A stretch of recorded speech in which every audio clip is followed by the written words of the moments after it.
Hi சொல்லு. Hi. Okay, hello everyone. நான் இப்போ வந்து நிறைய பிளான்ஸ் வந்து கலெக்ட் பண்ண ஆரம்பிச்சிருக்கேன். அது நிறைய வீடியோஸில் நான் வந்து சொல்லியிருக்கேன். ஸோ இங்கே வந்து பிளான்ஸ் நான் ஃபஸ்ட்டு க்ரோ பண்ண ஆரம்பிக்கும் போது ரொம்ப ஈஸியாக வந்து ஸ்டார்ட் பண்ணேன். ஏன்னா வீட்டில் வந்து ஊரில் எப்படி பண்ணோன்னா நார்மலாக மண் எடுத்து வச்ச உடனே எல்லா பிளான்ஸுமே வந்து நல்லாவே வந்துச்சு. அது போத்தோஸாக இருக்கட்டும் இல்லை ஃபிலடென்ட்ரானாக இருக்கட்டும் எல்லாமே வந்து ரொம்ப ஈஸியாக வந்துச்சு. ஸோ அதே மாதிரி இங்கேயும் வந்து வெறும் மண்ணில் வச்சா வரும் அப்படின்னு நான் நினச்சிக்கிட்டேன். ஏன்னா நான் வந்து பிளான்ஸ் எல்லாம் இப்படி வளர்க்குறது வந்து இதுதான் ஃபஸ்ட் டைம். பட் இங்கே வளர்க்க ஆரம்பித்ததுக்கப்புறமா தெரிஞ்சிச்சு இதுக்கு சீவீட் கொடுக்கணும், அந்த என்பிகே கொடுக்கணும், அப்புறம் வேறு எப்சம் சால்ட் கொடுக்கணும். இந்த மாதிரி இங்கே பல விஷயங்கள் பண்ணணுங்கிறது வந்து எனக்கு லேட்டராக தான் நான் வந்து ரியலைஸ் பண்ணேன். பட் ஊரில் அந்த மாதிரி கிடையாது. எங்கள் பக்கத்துலேருந்து தோட்டம் இருக்கும், தோட்டத்துலேருந்து மண் எடுத்து நார்மலாக தம்பி ஸ்டார்ட் பண்ணால் எல்லாமே நல்லாவே வந்துச்சு. பட் சம்டைம் அதுக்கு ரீசன் வந்து நாங்கள் ரப்பர் ட்ரீ எல்லாம் வச்சுருக்கோம். அதுக்காக வந்து நிறைய உரம் எல்லாம் பண்ணுவோம். அந்த மண் எடுத்து பண்ணதுனால சம்டைம் ஈஸியாக வந்திருக்கலாம். வாழை ரப்பருக்கெல்லாம் வைக்கிறது மாதிரி வச்சதுனால ஈஸியாக வந்திருக்கலாம். பட் இங்கே எனக்கு வரலையா, சரி அதனால தான் என்ன ஏதுன்னு சொல்லிட்டு ஒரு நர்சரிக்கு வந்து நான் காண்டாக்ட் பண்ணியெல்லாம் கேட்டேன். அதுக்கப்புறம் நிறைய வீடியோஸ் எல்லாம் பார்க்கும்போது தான் வந்து எனக்கு தெரிய வந்துச்சு இந்த மாதிரி பிளான்ஸுக்கு போத்தோஸ் இந்த மாதிரிலாம் வளர்க்கணுன்னா அதில் வந்து நிறைய கவுடங், அப்புறமா வெர்மி கம்போஸ்ட், அப்புறமா சாயில் வந்து ரொம்ப மினிமமாக தான் இருக்கணும், இதை பெர்லைட், இந்த மாதிரி பல விஷயங்கள் ஆட் பண்ணணும்னு சொல்லிட்டு எனக்கு லேட்டராக தான் தெரிஞ்சிச்சு. பட் ஆல்ரெடி நான் எல்லா பிளான்ஸுமே வந்து பிளான் பண்ணிட்டேன். பட் எதுலேயுமே பெரிய க்ரோத் கிடையாது. ஸோ இன்றைக்கி எல்லாமே நான் ரீபார்ட் பண்ண போகிறேன். அதுதான் இந்த வீடியோவில் ரெக்கார்ட் பண்ண போகிறேன். சரி வாங்க வீடியோக்குள்ளே போகலாம். ஃபெர்டிலைசர்ஸ் எல்லாமே நான் ஆன்லைனில் தான் ஆர்டர் போட்டிருந்தேன். பெர்லைட்டும் ஆர்டர் போட்டிருந்தேன். பட் வர்றதுக்கு ரொம்ப நாளாகிட்டே இருந்துச்சு. ஒரு 2 வீக்ஸுக்கு மேலே ஆகிடுச்சு. அதனால் சரி ஓகே, பக்கத்தில் இருந்த ஒரு அக்ரி ப்ராடக்ட்ஸ் அதுக்கு வந்து கால் பண்ணி கேட்டிருந்தேன். லிட்டில் ஃப்ளவர் அக்ரி ப்ராடக்ட்ஸ் அந்த நர்சரி பேர். அங்கே திங்ஸும் கொஞ்சம் அஃபோர்டபுள் ப்ரைஸில் தான் இருந்துச்சு. பெர் கேஜி வேப்பம் புண்ணாக்கு 50 ரூபா, அப்புறம் கோட் மேன்யூர் 15 rupees, அப்புறமா வந்து பெர்லைட் 1 kg வந்து 300 rupees. இந்த மாதிரி ஓரளவுக்கு எல்லாமே அஃபோர்டபுள் ப்ரைஸில் இருந்துச்சு. அண்ட் தென் ஹோம் டெலிவரி வேறு பண்ணுறாங்க. ஸோ நீங்களும் வந்து கண்டிப்பாக ட்ரை பண்ணி பாருங்கள். நான் அவங்களோட அட்ரஸ் அண்ட் எல்லாமே வந்து டிஸ்கிரிப்ஷனில் கொடுக்குறேன். ஸோ ஃபஸ்ட் டைம் நான் சொன்னேன் இல்லையா, இந்த திங்ஸ் எல்லாம் வந்து ஃபஸ்ட் டைம் ட்ரை பண்ண போகிறேன்ட்டு. நான் ஆல்ரெடி வந்து இங்கே வீட்டுக்குள்ளே மட்டும் இல்லை, இண்டோர் பிளான்ஸ் மட்டும் இல்லாமல் நாங்கள் மேலே வந்து காய்கறியும் இப்போ தான் செட் பண்ணிகிட்ருக்கோம் டெரஸ் கார்டனுக்கு. அதுக்காக மிக்ஸ் பண்ண வந்து சாயில் இருந்துச்சு. லைக் கொக்கோ பீட் ஜாஸ்தியாக போட்டு கவ் மேன்யூர் அண்ட் சாயில் வெர்மி கம்போஸ்ட்லாம் மிக்ஸ் பண்ண சாயில் இருந்துச்சு. அது கூடவே வந்து கொஞ்சம் எக்ஸ்ட்ராவாக வெர்மி கம்போஸ்ட், இதுக்காக இண்டோர் பிளான்ஸுக்கு எக்ஸ்ட்ரா வெர்மி கம்போஸ்ட் கொஞ்சம் ஆட் பண்ணியிருந்தேன். ஆட் பண்ணிவிட்டு தென் பெர்லைட், அப்புறமா வேப்பம் புண்ணாக்கு. ஏன்னா எங்கிட்ட இருந்த பழைய மண் இங்கே நிறைய நாளாக அப்படியே பாட்லேயே வச்சுருந்தது இல்லையா, அதில் வந்து குட்டி குட்டி பூச்சியெல்லாம் வர ஆரம்பிச்சிருந்துச்சு. ஸோ வந்து வேப்பம் புண்ணாக்கு கொஞ்சம் சேர்த்துட்டு அதுக்கப்புறமா ஏதோ க்ரோத் இன்டியூஸ் பண்ணுற ஃபெர்டிலைசர்ஸ்னு சொல்லிட்டு ஒரு ஃபெர்டிலைசர்ஸ் 5 பேக் கொடுத்தாங்க. பாஸ்பரஸ், பொட்டாசியம், அப்புறமா சீடோ சம்திங், இந்த மாதிரி வந்து கொஞ்சம் நிறைய கொடுத்துருந்தாங்க. எல்லாத்துலேயும் கொஞ்சம் போட சொல்லியிருந்தாங்க. இன்ஃபேக்ட் அந்த நர்சரியில் உள்ள நல்ல விஷயம் என்னதுன்னா, நமக்கு வந்து எல்லாமே கைட் பண்ணுறாங்க. நான் வந்து கொஞ்சம் ஃபெர்டிலைசர்ஸ் மட்டும்தான் நான் அவங்கக்கிட்ட இருந்து வாங்கியிருந்தேன். அது போக நான் வந்து அவங்கக்கிட்ட என்னென்ன வந்து கேட்டிருந்தனோ, இந்த பிளான்ட்டுக்கு இப்படி பண்ணலாமாண்ணா, அப்படி பண்ணலாமா, அப்படி கேட்டதுக்கு எல்லாத்துக்குமே வந்து ப்ராப்பராக எனக்கு வந்து ஒரு எக்ஸ்ப்ளனேஷன் வேறு கொடுத்துருந்தாங்க. தோ அவங்கக்கிட்ட இருந்து ப்ராடக்ட் வாங்கலைனாலுமே இது போடுங்க அப்படின்லாம் வந்து எனக்கு வந்து சஜஷன் கொடுத்துருந்தாங்க. அந்த சீவீடெல்லாம் ஆல்ரெடி நான் வேறு வாங்கிட்டேன். என்னாலுமே வந்து நீங்கள் வந்து 15 days ஒன்ஸ் இது கொடுமா அதுன்னு சொல்லிட்டு நிறைய நல்லா வந்து எக்ஸ்பிளைன் பண்ணியிருந்தாங்க அந்த அண்ணா. ஸோ இதெல்லாம் போட்டு மிக்ஸ் பண்ணி ஃபஸ்ட் டைம் எல்லாமே போடுறேன். இதுக்கெல்லாம் வந்து ப்ராப்பராக இதுதான் அளவு அப்படின்னு சொல்லி தெரியாது. பட் அந்த அண்ணா கொஞ்சம் எனக்கு சொன்னாங்க 30% பெர்லைட் போடணும் அது இதுன்னெல்லாம். ஸோ அது பேஸ் பண்ணி நான் எல்லாத்தையும் போட்டு மிக்ஸ் பண்ணுறேன். அண்ட் தென் இந்த பாட் பார்த்திங்கன்னா இது நான் ரீசெண்டாக வாங்கினது. இதில் வந்து பார்த்திங்கன்னா ஃபுல்லாக பெர்லைட் போட்டு இது இவ்வளோ கொஞ்சம் பெரிய பாட்டாக தான் இருக்கும். பட் அவ்வளோ லைட் வெயிட்டாக இருக்கும். எனக்கு அப்போவே இது என்னது மண் இதில் ஆட் பண்ணியிருக்காங்களா இல்லையா அப்படிங்கிற ஒரு டவுட் இருந்துகிட்டே இருந்துச்சு. பட் அந்த பிளான்ட் மட்டும்தான் வீட்டுக்கு கொண்டு வந்ததுக்கப்புறம் நல்ல ஒரு க்ரோத்து கொடுத்துக்கிட்டே இருந்துச்சு. அதனால சரி ஓகே, அந்த பிளான்ட்டுக்கு அந்த ரூட் இருக்குல்ல, அது பக்கத்துலேயே வந்து சிசி பிளான்ட்டை கூட ப்ரொபெக்ட் பண்ண அதில் நட்டு வச்சுருந்தேன். அதுவுமே வந்து நல்ல ஒரு க்ரோத் இருக்குது, நல்லா ஃப்ரெஷ்ஷாகவே இருந்துச்சு. ஸோ ஃபஸ்ட் டைம் அதை மிக்ஸ் பண்ணி எனக்கு அது ரொம்ப நல்ல ஃபீல் இருந்துச்சு. பிகாஸ் இவ்வளோ மண்ணெல்லாம் போட்டு மிக்ஸ் பண்ணதுக்கப்புறம் அவ்வளோ வெயிட்டில் ரொம்ப உதிரியாக இருந்துச்சு. நான் பொதுவாக என்னென்னமோ ட்ரை பண்ணி பார்த்தேன். என்னோடய பிளான்ஸுக்கு எல்லாமே வந்து மண் ரொம்ப கெட்டியாக இருக்கும். நான் முன்னாடி வச்சுருக்க பாட்டிலெல்லாம் நீங்கள் அது பார்த்தீங்கன்னா நான் தண்ணி ஊற்றும் போது மட்டும் அது கொஞ்சம் லூஸாக இருக்கும். அதுக்கப்புறம் தண்ணி போயிடுச்சுன்னா அவ்வளோ இது மேலே இருக்கிற மண் அதுக்கப்புறம் ரொம்ப கெட்டியாக இருக்கும். உள்ளே நம்மளால் நம்மளால் வந்து கைவிட்டு இது பண்ணக்கூட முடியாது, அந்த மாதிரி இருந்துச்சு. அதெல்லாம் ரீப்ளேஸ் பண்ணிவிட்டு நான் இதை ஃபில் பண்ணேன். இது ஃபில் பண்ண போகும்போது தான் பார்த்தேன் எங்கிட்ட ஆல்மோஸ்ட் ஒரு 10 பாட்டுக்கிட்ட வந்து ஃப்ரீயாக இருந்துச்சு. அந்த பாட்டெல்லாம் என்னென்னா ஆல்ரெடி நான் அதில் பிளான்ட் வச்சு அந்த பிளான்ட் எல்லாம் செத்து போயிட்டு அதுக்கப்புறமா வந்து ஒன்றும் இல்லாமல் அதில் இருக்குள்ள அந்த மாதிரி ஒரு 10 பாட்டுக்கு மேலே வந்து ஃப்ரீயாக இருந்துச்சு. ஆல்ரெடி இருந்த மண் எல்லாத்தையுமே வந்து சைடில் ஒரு வேறு ஒரு சாக் வச்சுருந்தேன், அதுக்குள்ளே வந்து போட்டுட்டு எல்லாத்தையுமே வந்து எடுத்துகிட்டு இருந்தேன். ஸோ நான் இந்த வாட்டி வந்து பிளான்ட் புதுசாக வாங்குறதுக்கு வந்து நம்ம இன்னும் ஒரு 2-3 பிளான்ஸ் வாங்கலாம் ஆயா அப்படின்னு சொல்லிட்டு என் ஹஸ்பண்ட் கிட்டே கேட்கும்போது சொன்னாங்க, ஃபஸ்ட் நீ இருக்கிற பிளான்ட்டை வந்து கரெக்டாக அதை வந்து கேர் பண்ணி எடு, அதுக்கப்புறமா வேறு வாங்கலாம் அப்படின்னு சொல்லிட்டாங்க. ஸோ சரி ஓகே, அதுவும் கொஞ்சம் நியாயமாக இருந்துச்சு இல்லையா. ஸோ இந்த மந்த் ஃபுல்லாகவே வந்து நான் இருக்கிற பிளான்ஸ் எல்லாத்தையும் கொஞ்சம் அதை டெவலப் பண்ணி எடுத்துகிட்டு அதுக்கப்புறமா நல்லா வந்துச்சுன்னா நெக்ஸ்ட் மந்த் கண்டிப்பாக நல்ல ஒரு செலவு வைக்கணும் பிளான்ஸ் வாங்குகிறேன் அப்படிங்கிற பேரில். அண்ட் இதெல்லாமே நான் வந்து என் பெட்ரூமில் போட்டு பண்ணிகிட்ருக்கேன். ஸோ பெட்ரூம்லேருந்து ஸ்ட்ரைட்டாக வந்து பால்கனி, இந்த பால்கனியில் தான் நிறைய பிளான்ஸ் வச்சுருந்தேன். அதுக்கப்புறமா வந்து ஹாலில் ஒரு ஓடிஎஸ் கொஞ்சம் பெருசாக வச்சுருக்கோம். அந்த ஓடிஎஸ் இதில் வந்து நிறைய பிளான்ஸ் வச்சுருந்தேன். நான் நிறையனா கொஞ்சம் தான் ஓரளவுக்கு மெயினாக மிச்சம் இருக்கிற பிளான்ஸ் எல்லாம் தான் சொன்னேன். ஒரு 10 தொட்டிக்கு மேலே வந்து ஃப்ரீயாக இருந்துச்சுன்னு. அந்த மாதிரி பிளான்ஸ் எல்லாமே வந்து ஆல்மோஸ்ட் செத்து போயிடுச்சு. ஸோ எல்லாமே வந்து நான் என்னோடய பெட்ரூமில் வச்சு இது பண்ணிகிட்ருக்கேன். ஸோ இதெல்லாம் வந்து ஆல்ரெடி ஃப்ரீயாக இருந்த பாட்ஸ். இதெல்லாம் இதுக்கு மேலே தான் இருந்து இருக்கிற பிளான்ஸ் இருக்கிற பாட்டை வந்து ஏதாவது பண்ணணும். இதெல்லாமே என்கிட்ட ஃப்ரீயாக வெறும் அந்த மண் மட்டும் இருந்துச்சு செடியெல்லாம் போனதுக்கப்புறமா, அந்த மாதிரி இருந்த பாட்ஸ் இதெல்லாம். ஸோ நான் இது வந்து ஆல்மோஸ்ட் ஒரு 4:35 முன்னாடி ஒரு 4:30 எல்லாம் ஆகும்போது இந்த வேலையை வந்து ஸ்டார்ட் பண்ணேன். அது அப்படியே ஒன்றுன்னா அப்படியே மெதுவாக போயிட்டு இருந்துச்சு. என்னை பொறுத்த வரைக்கும் நான் ஏதாச்சும் பண்ணுறேன்னா அப்படியே அதில் உட்காந்துருவேன், அப்படியே சப்பளங்கால் போட்டுட்டு அப்படியே கொஞ்சம் அதிலே செட்டில் ஆகிட்டு அப்படியே மெதுவாக எவ்வளோ மெதுவாக பண்ண முடியுமோ அவ்வளோ மெதுவாக பண்ணுவேன். அந்த ஸ்லாத் வந்து பண்ணுவேன்ல அந்த மாதிரி பண்ணுவேன். அது கிச்சன் ஒர்க்காக இருக்கட்டும் எதுவாக இருந்தாலும் நான் கொஞ்சம் ஸ்லோவாகவே அப்படி பண்ணிட்டேன். இப்போ தான் கொஞ்சம் கற்றுக்கிட்டு இருக்கேன்.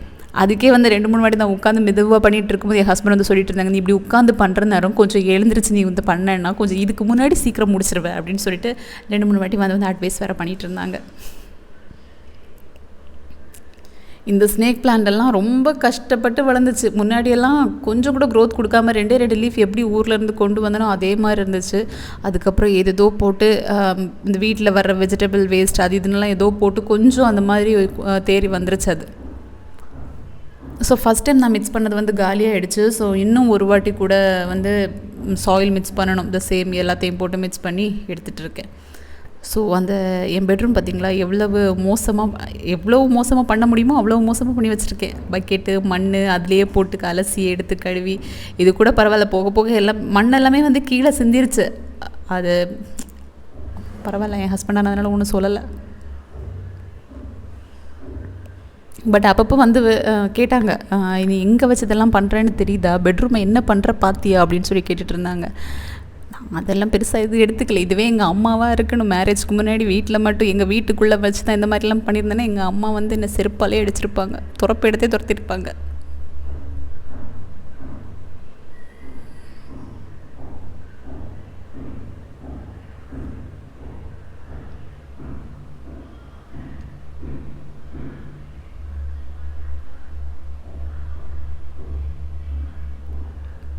இதில் ஒரு பெஸ்ட் விஷயம் என்னென்னா என் குழந்தை தூங்கிட்டான். அதனால் கொஞ்சம் கூட பீஸ்ஃபுல்லாக இருந்து பண்ண முடியுது. அதுக்கு முன்னாடி அவன் வந்து கொஞ்சம் நேரம் விளையாடுவான், நான் இங்கே ஒன்று பண்ணிகிட்டு இருக்கும்போது அவன் அங்கே இன்னொன்று பண்ணுவான்.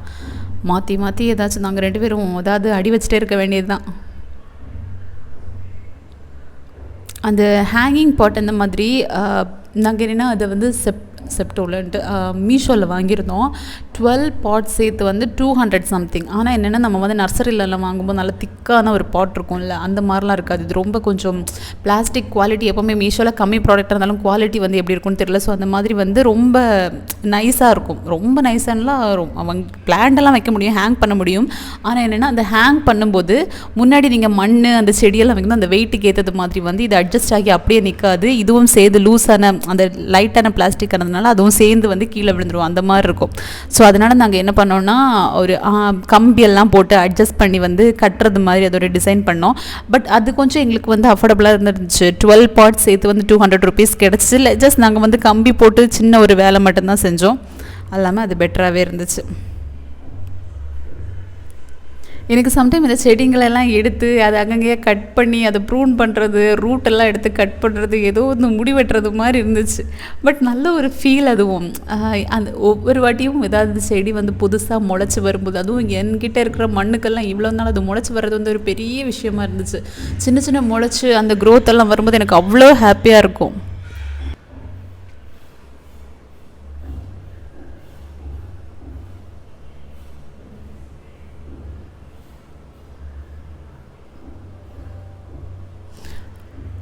அண்ட் நான் கொஞ்சம் ஒயிட் பாட்ஸ் வச்சுருக்கேன், அதுவுமே மீஷோவில் வாங்கினது தான். அது நல்ல குவாலிட்டியாக இருந்துச்சு. அண்ட் தென் இன்டோர் பாட்ஸ் கொஞ்சம் வச்சுருக்கேன், அதுவுமே வந்து லைக் அது ஒயிட் கூட இன்டோர் தான்.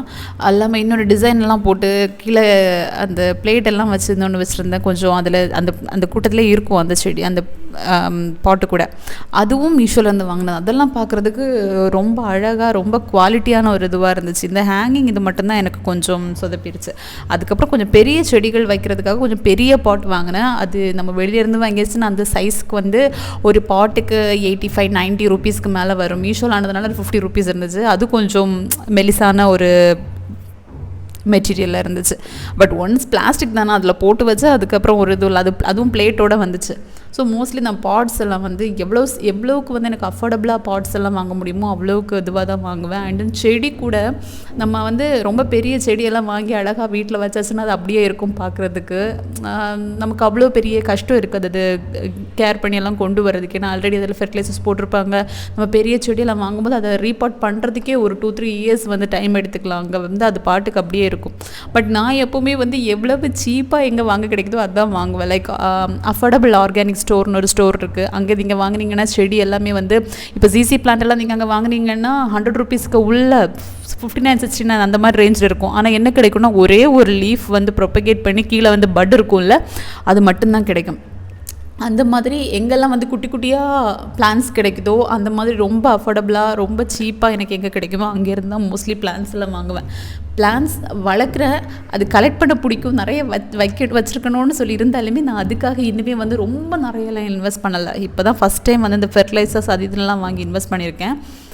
அல்லாமல் வந்து இதுக்கு பெரிய பெரிய செடி இந்த 500 ரூபீஸ் 1000 ரூபீஸ் அந்த மாதிரிலாம் கொடுத்து இது வரைக்கும் எதுவும் வாங்கலாம். அந்த சிசி பிளான்ட் ஒன்றைக்கு வந்து ஓரளவுக்கு கொஞ்சம் பெருசாக வச்சுருக்கேன். இப்போ அந்த சைஸ் உள்ளது வந்து நம்ம கடையில் போய் கேட்டாச்சுன்னா 500 ரூபீஸ் அந்த மாதிரி சொல்லுவாங்க.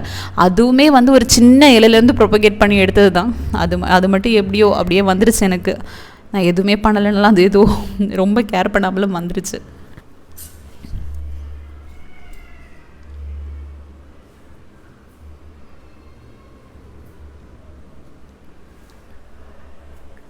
அண்ட் ரீசெண்டாக நான் வந்து ஒரு இன்ஸ்டாகிராம் பேஜ் மாதிரி என் ஹஸ்பண்ட் எனக்கு ஷேர் பண்ணியிருந்தாங்க, சக்குலன் ஃபேக்ட்ரி அப்படின்னு சொல்லிட்டு. அங்கெல்லாம் சக்குலன்ஸ் வந்து 39 ரூபீஸ்லேருந்து சக்குலன்ஸ் கிடைக்குது.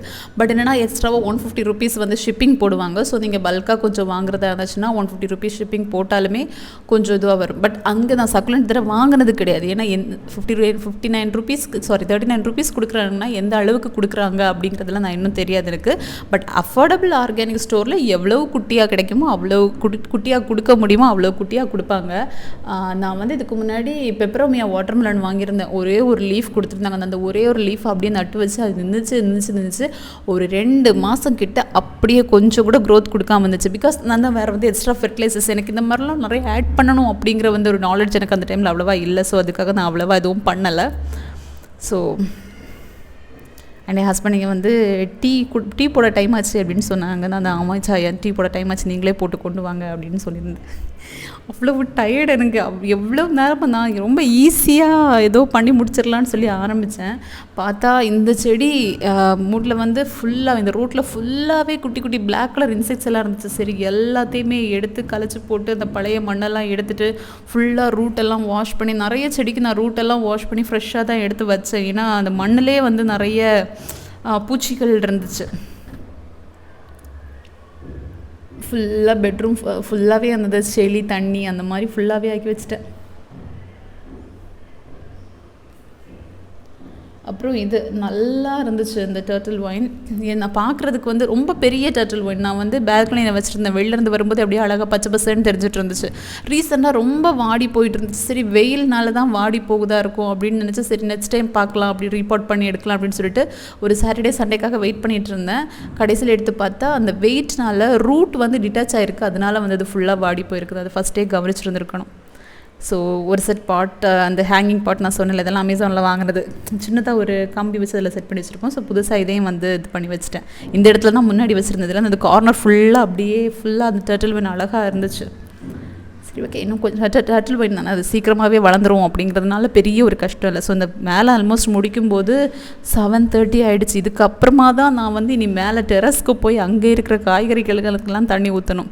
ஸோ இங்கே கொஞ்சம் பால்கனியில் கொஞ்சம் வச்சேன். பால்கனியில் லைட் எதுவும் இல்லை, அதுதான் உங்களுக்கு கொஞ்சம் இருட்டாக இருக்கும் இங்கே. அதுக்கப்புறம் நான் சொன்னேன்ல, ஹால்லேருந்து ஒரு ஓடிஎஸ், பெரிய ஒரு ஓடிஎஸ் இருக்குன்ட்டு. ஸோ அங்கே கொஞ்சம் வச்சுருந்தேன். அதுக்கப்புறம் இந்த 3 செடியை வந்து இதில் வச்சுருந்தேன். ஸோ கடைசி அந்த மொத்த வேலையை எனக்கு ஒரு 3 ஹார்ஸ்க்கு மேலே போச்சு. டைம் இப்போ ஒரு 7:30 ஆகுது. செடி எல்லாத்தையும் எடுத்து ஒதுக்கிட்டே தவிர இன்னும் ரூமை க்ளீன் பண்ணலை. ரூமை க்ளீன் பண்ணி முடிக்கும்போது அது ஒரு டைம் ஆகிடும். எனிவே எல்லா பிளான்ட்டையும் வந்து சேஃபாக ரீபாட் பண்ணேன் அப்படின்னு நினைக்கும் போது எனக்கு ரொம்ப ஹாப்பியாக இருக்குது. ஏன்னா ஒவ்வொரு பிளான்ட்டாக செத்து போயிட்டே இருந்துச்சு. நான் இந்த பெர்லைட் ஆர்டர் போட்டு ஒவ்வொரு ஃபெர்டிலைசராக ஆர்டர் போட்டு வர்றதுக்கு வெயிட் பண்ணுற டைம்லேயே 3-4 செடி நான் வந்து மிஸ் பண்ணிட்டேன். சரி இதுக்கு மேலேயாச்சும் எந்த செடியும் அந்த மாதிரி ஆகாது, எல்லாம் என்கிட்ட பத்திரமா இருக்கும் அப்படிங்கிற ஒரு ஹாப்பினஸோடு இந்த வேலைலாம் பண்ணி முடிச்சிருக்கேன். நெக்ஸ்ட் வீடியோவில் வெயிட் பண்ணுறேன். அண்ட் இந்த செடியோட க்ரோத் அப்டேட்ஸ் கூட நான் கண்டிப்பாக கொடுக்குறேன். பாய்.